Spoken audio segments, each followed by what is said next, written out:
Tim gabungan Bea Cukai bersama Satuan Narkotika Bareskrim Polri dan Subdem Pom Iskandar Muda Langsa berhasil melakukan penindakan terhadap penyeludupan barang ilegal di wilayah Aceh Timur dan Aceh Tamiang. Barang bukti yang berhasil diamankan tim gabungan di perairan Aceh Tamiang berupa 20 bungkus narkotika jenis sabu-sabu seberat 19,86 kg, 1 unit kapal motor tanpa nama, 4 unit handphone, 1 unit kapal jenis HST, 22 unit kendaraan bermotor roda 2, 4 ekor ular, 21 botol berisi kelabang, 7 koli teh hijau, dan 61 koli spare part bekas.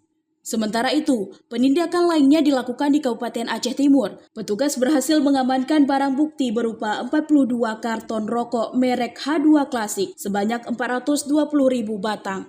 Penindakan ini dilakukan sepanjang Oktober 2024 dengan total potensi kerugian negara yang berhasil diselamatkan sebesar 165 miliar rupiah.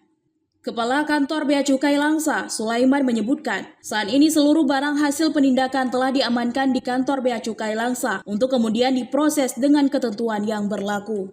Pada tanggal 23 Oktober, kami melakukan penindakan bersama dengan Narcotic Investigation Center Bareskrim Polri 20 kg sabu-sabu dengan 4 tersangka, 1 speed dan 4 handphone sudah kita amankan dan sekarang dalam tahap proses penyidikan oleh Bareskrim Polri. Yang kedua, kami juga melakukan penindakan 42 kotak rokok ilegal.